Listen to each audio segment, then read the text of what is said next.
Pourquoi l'hypnose pour enfants? Alors d'abord, il faut savoir que l'hypnose pour enfants existe depuis une cinquantaine d'années en France. Ça a d'abord été réservé aux soins, soins infirmiers, soins hospitaliers, pour que l'enfant ne souffre pas, mais aussi pour que le soignant soit un peu tranquille, que ça remue un peu moins.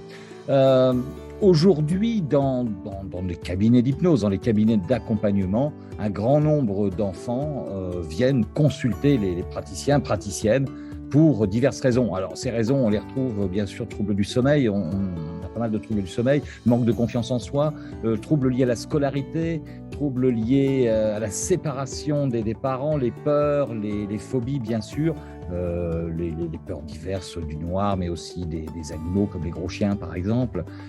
Bien sûr, l'énurésie qui est un gros volet de la consultation. Voilà un petit peu l'hypersensibilité, toute la sphère émotionnelle également, qui vont amener des parents à prendre rendez-vous pour consulter, pour que les enfants consultent nos praticiens. Pourquoi la méthode JIA pour les enfants? Je crois que ça coule de source. Le jeu d'imaginaire augmenté, les enfants adorent ça. On n'est pas dans l'observation clinique de l'enfant, on passe un vrai moment avec l'enfant en fonction de l'objectif qu'il s'est fixé. Comment un enfant se fixe un objectif? Nous, on travaille avec les 3 dessins de Joyce Mills. Le premier dessin, c'est où est-ce que tu en es là? C'est quoi le problème finalement? Pourquoi tu viens ici? On fait un deuxième dessin où on dit ça serait comment quand ça serait mieux? C'est ça, c'est comment quand c'est mieux. Et puis le troisième dessin qu'on met au milieu, c'est quoi la solution? Comment tu passes de là à là, simplement. Ça, on fait comme une bande dessinée, on explique bien ça dans nos formations. On travaille beaucoup avec les 3 dessins de Joyce Mills, qu'on peut utiliser d'ailleurs pour les adultes, et on apprend ça. Je crois surtout qu'aujourd'hui, on ne peut pas faire d'hypnose ericksonienne avec des enfants. Le monde a évolué, les cerveaux ont évolué, le rythme est différent, et il faut avoir des techniques vraiment adaptées. Il faut savoir qu'un enfant ne se comporte pas du tout de la même manière qu'un adulte en séance d'hypnose. L'enfant n'a pas besoin de se faire expliquer l'hypnose. Il aime l'expérience. L'enfant apprend par l'expérience, donc il va falloir le plonger directement dans les expériences hypnotiques. Un enfant n'est pas obligé de fermer les yeux pour faire de l'hypnose. On est souvent étonné dans les premières séances qu'on fait avec des enfants de dire « Oh là, ma séance a raté parce qu'il n'a pas fermé les yeux du tout. Il a bougé. » Oui, un enfant bouge pendant la transe. Et c'est d'ailleurs très intéressant parce qu'il vit la transe physiquement, de manière kinesthésique. On va par exemple mettre un petit tapis devant le fauteuil en lui signifiant que tout ce qu'il va vivre comme expérience, il va pouvoir le faire sur le tapis. Et l'enfant aime la consigne, donc il va vivre sa transe sur le tapis, tout simplement. Les mises en transe, les inductions pour les enfants sont extrêmement simples. Il n'y a presque pas besoin d'induction, l'enfant est en état hypnotique. On peut travailler avec les bulles de savon, on peut travailler avec des fidget toys, des petits fidget toys comme ça. On peut travailler avec des inductions au ballon. Avec le carton de Stockvis, c'est un truc qui marche très très bien avec les enfants d'une dizaine d'années. Ils tiennent le carton à bout de bras, les couleurs se mélangent et ils ferment les paupières et on leur donne le carton à la fin de la séance pour qu'ils aillent faire de l'auto-hypnose chez eux. Ce que j'aime bien, c'est l'induction de la pièce. En fait, il faut prendre une pièce d'1 euro ou 2 euros. Soyez pas radin. Le cours du bonbon a considérablement augmenté, comme je dis toujours. Donc, on dit à l'enfant, on met au défi. L'enfant aime le défi. Est-ce que ça te dirait de gagner une pièce d'1 euro? Ah bah ouais, bien sûr. Alors, écoute, si tu fais exactement ce que je te dis, tu vas gagner cette pièce. Tu vas prendre cette pièce entre le pouce et l'index. Voilà, comme ça. Tu fermes les paupières. Voilà. Et maintenant, je vais te raconter une histoire. À la fin de cette histoire, je te demanderai d'ouvrir les paupières. Mais pour le moment, tu gardes les paupières fermées. Et si tu gardes les paupières fermées jusqu'à la fin, tu gagneras cette pièce. Le jeu, c'est quoi? C'est juste qu'à un moment donné, cette pièce va tomber. Elle va glisser de ta main simplement. Et toi, en ayant les paupières fermées, tu vas continuer à surveiller la pièce parce que tu sais exactement où elle est tombée dans la pièce, cette pièce. Alors simplement, maintenant tu fermes les paupières, tu tiens la pièce va tomber dans un instant, quand tu le décides peut-être simplement. Voilà. La pièce est tombée, et puis tu surveilles. Tu sais exactement où elle est tombée, mais tu as les paupières fermées. Et tu gardes ces paupières fermées. Maintenant, je vais te raconter une histoire, et à la fin de cette histoire, je te dirai, tu ouvres les paupières. Tu ouvriras les paupières et tu iras chercher la pièce, et cette pièce sera pour toi. Les enfants jouent le jeu, ils sont fiers après la séance en disant à leur père, à leur mère, hey, j'ai gagné une pièce. Alors les parents, c'est pas à toi, remets-la. Si, il l'a gagné, on a fait un jeu. C'est une belle induction. On rencontre des enfants dits particuliers. On parle d'enfants béquilles, par exemple. L'enfant béquille, c'est l'enfant qui va sortir de son rôle d'enfant, justement, parce qu'il y a des parents qui sont dysfonctionnels. C'est l'enfant qui va être au courant des peines de cœur de sa maman, de son papa, qui va servir de confident, qui va faire le ménage, qui va faire la vaisselle, parce que les parents sont défaillants, ils ne sont plus dans leur rôle de parents, leur rôle d'adulte simplement, et ces enfants ont oublié une partie de leur enfance. Le rôle, ça va être de les remettre dans l'enfance, de travailler bien évidemment avec les parents. On peut proposer une séance aux parents. Souvent, il y a un dysfonctionnement, des problèmes relationnels entre enfants et parents. Quand on parle de séparation, par exemple, c'est souvent la maman ou le papa qui induit cette angoisse de séparation. Les enfants symptômes, vous savez, ces enfants qui, par un symptôme physique, montrent un dysfonctionnement dans la famille. Par exemple, pour une séparation, un divorce, l'enfant va présenter une énurésie secondaire à l'âge de 10-12 ans. Nous avons le célèbre, je dis célèbre parce que ça devient presque une mode, l'enfant qui présente un TDAH, donc un trouble du déficit de l'attention avec hyperactivité. Je dis bien présente un TDAH. On ne peut pas être un enfant TDAH. Le symptôme ne peut pas être une identité. Ce sont des enfants qui bougent beaucoup, qui sont souvent diagnostiqués médicalement. Ils sont assez obsessionnels, donc on va avoir une manière de les accueillir, de canaliser leur attention, de recadrer par rapport aux obsessions. Simplement, il y a des inductions spécifiques pour ces enfants, mais l'induction de la pièce, dont j'ai parlé tout à l'heure, marche formidablement bien. Et puis, nous avons les enfants autistes. Alors, j'ai l'habitude de dire que là, c'est un extraterrestre dans le monde des humains. Moi, j'aime bien l'accompagnement pluridisciplinaire parce qu'effectivement, on ne peut pas tout faire. Attention au syndrome de Jésus-Christ, dans l'accompagnement, je vais tout faire. Le défi pour accompagner ces enfants présentant des troubles autistiques, c'est la communication. C'est peut-être la seule fois où je préconise que les parents soient présents dans la séance. Oui, les parents ne sont pas présents lors de la séance parce que ça troublerait le résultat. C'est comme en physique quantique, dès qu'il y a un observateur, le résultat n'est plus le même. Les parents restent à côté et on travaille seul avec l'enfant. Une séance type d'accompagnement avec un enfant, c'est moins d'1 heure. On va d'abord jouer avec l'enfant. On ne va pas tout de suite se jeter sur l'enfant avec un diagnostic, etc. On n'a pas le droit de faire des diagnostics d'ailleurs dans nos métiers d'accompagnement. Moi, j'aime bien travailler avec les fameuses cartes speech. Je fais des ateliers sur les cartes speech. Bon, c'est formidable. On va raconter des histoires. On va tirer au sort des cartes pour raconter des histoires avec l'enfant. C'est un petit challenge. On peut faire aussi des challenges pâte à modeler. On sort la pâte à modeler, on donne un thème, on va fabriquer peut-être un animal, un moyen de transport. On va rentrer en communication avec l'enfant dans la première partie de la séance. L'important, c'est de rentrer dans le monde de l'enfant et que l'enfant nous apprenne quelque chose. Moi, j'ai le souvenir d'avoir accompagné une petite fille qui m'a parlé des colliers d'amitié. Je ne savais pas ce que c'est que les colliers d'amitié. Alors, elle me dit « Ah, bah, dis donc, tu ne sais pas ce que c'est que les colliers d'amitié ?» Ben non, je ne sais pas, apprends-moi. Elle m'a appris ce que c'était, comment les acheter, la formule magique à dire, etc., etc. On a découlé sur les poneys magiques, on est allé chercher sur Internet, elle m'a montré les poneys magiques. Elle était très fière d'avoir appris à un adulte quelque chose. À partir de ce moment-là, on est rentré en communication. Et là, on va pouvoir travailler. Alors sur les 3 dessins, bien sûr, pour définir l'objectif, on va ensuite travailler une technique, 2 techniques, et on va toujours terminer la séance par un conte. Alors dans la formation, bien sûr, on vous donne ces contes et surtout, on vous apprend à composer des contes parce que c'est extrêmement simple. L'énurésie est une cause importante de consultation en cabinet. C'est assez simple, nous on fait ça en une séance.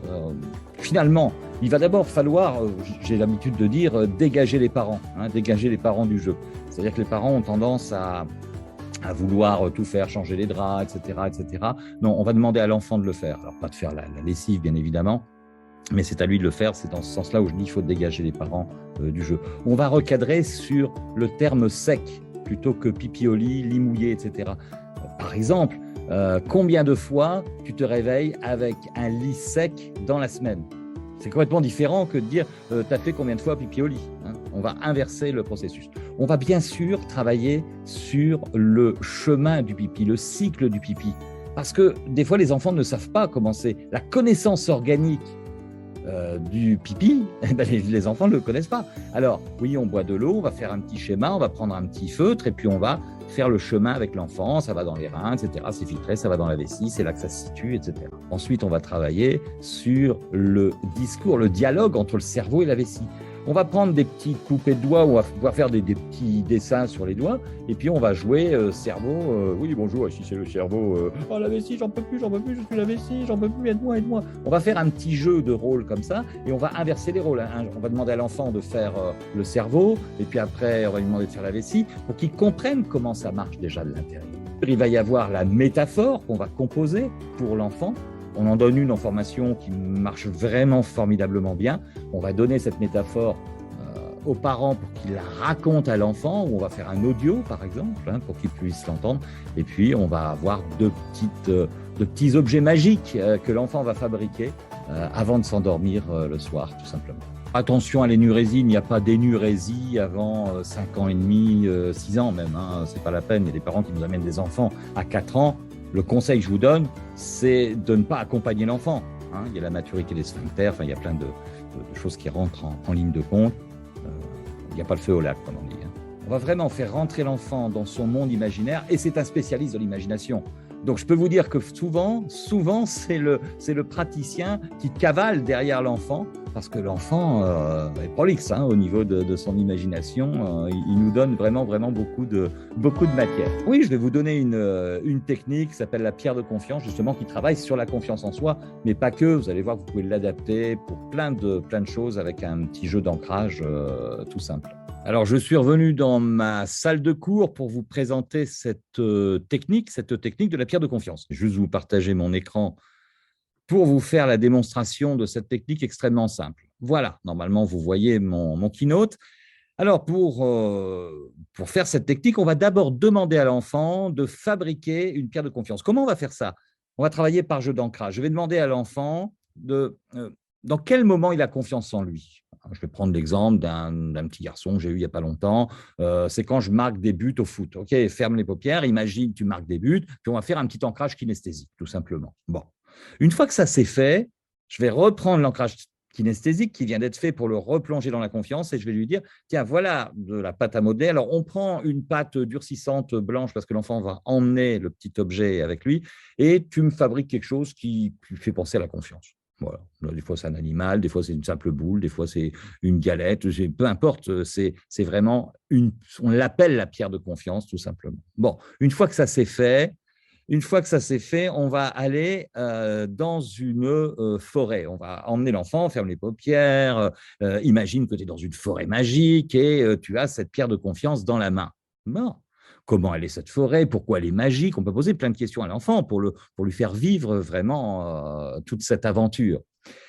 Et tu arrives dans une clairière. Alors, avec les enfants, des fois, ils ne savent pas ce que c'est qu'une clairière. Alors, ou on fait un répertoire avant, ou sinon, ce qu'on fait, c'est qu'on dit, et là, tu arrives dans un endroit où il n'y a pas d'arbre du tout. C'est une grande pelouse, ça s'appelle une clairière. Comme ça, on lui donne un vocabulaire un petit peu plus. Alors, tu arrives dans une clairière où il y a un grand feu. Bon, un grand feu, est-ce que tu as déjà été près d'un feu, un feu de camp, etc. On va, voilà, comment ça sent un feu, voilà, on va questionner l'enfant pour le faire vivre, encore une fois, un peu plus l'aventure qu'il est en train d'imaginer. Tu t'assieds devant le feu et tu regardes cette pierre de confiance qui est dans ta main. Puis tu sais, là, tu as envie de jouer à un jeu. Alors, tu arrives, puis ce jeu, c'est tu as envie de lancer cette pierre au loin, parce que tu sais que tu vas la retrouver. Il y a des hautes herbes là-bas, puis le jeu, c'est de la lancer le plus loin possible pour la retrouver ensuite. Tu serais OK pour jouer à ce jeu-là? L'enfant aime le défi, il aime le jeu, il va y aller directement. Et c'est là où peut-être l'enfant va se lever sur le tapis. C'est pour ça que je conseille toujours, quand on met un petit tapis devant le fauteuil, mettez du double face pour que ça ne bouge pas, pas qu'il aille se retrouver les quatre fers en l'air. Alors attention, à 3, tu lances la pierre. 1, 2, 3. L'enfant va imaginer lancer sa pierre. Je reviendrai là-dessus. Et là, tu regardes, tu sais où c'est tombé. Tu vas pour aller chercher la pierre, mais là, tu vois que ça remue dans les hautes herbes. Oh, il y a quelque chose qui remue. Et là, qu'est-ce qui apparaît? Waouh, c'est un animal. Il y a un animal qui sort et qui t'apporte la pierre. Bon, OK. Alors, je ne sais pas si vous voyez ma barre d'outils, mais peut-être qu'elle vous embête un petit peu dans la lecture du truc. Mais voilà. Alors, l'animal sort, apporte la pierre. Et c'est fantastique parce que cet animal, on va lui faire un câlin. On va lui faire un câlin et on va lui demander peut-être comment tu as confiance. Parce que cet animal, il a la pierre dans la gueule, il la dépose dans la main de l'enfant.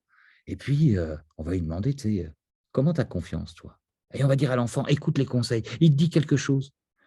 peut-être un petit mot, peut-être juste une idée, simplement. Souvent, les enfants sont, ah oui, ben, il me dit qu'il faut, j'ai eu par exemple un jeune homme qui était venu pour la confiance à l'école et il avait dit, ah ben c'est un cerf qui apparaît et il me dit de tenir bien ma tête droite comme pour porter les bois. Voilà, comme ça, il était très fier. Alors, ça faisait un ancrage supplémentaire, et ce qui fait qu'à l'école, avant de répondre, hop, il était là, les résultats scolaires sont montés en flèche. Donc, faire un câlin, demander à l'animal des conseils pour avoir confiance, simplement. Et puis, après, eh ben, ce qu'on fera, c'est qu'on ressent la confiance, hein, ta confiance, et on va réactiver l'ancrage kinesthésique qu'on a fait pour la fabrication de la pierre de confiance. Bon, alors, hop, voilà le petit dessin. Hein, on illustre toutes nos techniques par les petits dessins que vous avez, bien sûr, avec les documents de formation. Et voilà, la forêt magique, le feu, de lancer la pierre dans les hautes herbes remuent. Là, c'est un lion qui arrive, il donne la pierre, le petit câlin, on fait l'ancrage, on remercie l'animal, tout simplement. Alors, je vous ai dit qu'on fabriquait cette pierre de confiance. On va laisser cette pierre de confiance sur le bureau. On va faire une petite focalisation, simplement l'enfant le regarde dans le fauteuil, pour pas qu'il prenne ce truc en pâte à modeler un peu molle et qu'il la lance, parce que j'ai eu ça en cabinet il y a quelques années, c'est pour ça que j'ai changé ma manière de faire. Hein, l'enfant vit la transe, donc il lancerait cette pierre. Voilà, c'est juste comme ça. Et après, il va repartir avec sa pierre, il va la laisser sécher, pardon. Il peut la customiser et puis il pourra l'emmener dans la trousse à l'école. Mais l'important, c'est qu'il ait cet ancrage, serrer le poing, lever la tête, peu importe l'ancrage qui va être mis, ça va vraiment, vraiment faire quelque chose d'extraordinaire pour l'enfant. Donc voilà, je voulais vous donner cette petite technique de la pierre de confiance. Vous pouvez l'adapter sur plein de choses, vous le comprenez bien. Ça marche formidablement bien. Voilà un peu comment on travaille en GIA. On a une bonne dizaine de techniques qui sont adaptables. Hein, on peut les changer, les imbriquer les unes les autres. C'est un peu comme des briques de Lego. C'est comme ça qu'on travaille en méthode GIA, de manière simple, ludique, tout simplement. Une chose est sûre, c'est qu'aujourd'hui, en méthode GIA, on est vraiment des spécialistes de l'accompagnement de l'enfant et tous les praticiens, praticiennes qui ont cette certification enfant méthode GIA ont vraiment beaucoup de satisfaction en cabinet. Je vous dis juste à bientôt pour la formation enfant en méthode GIA.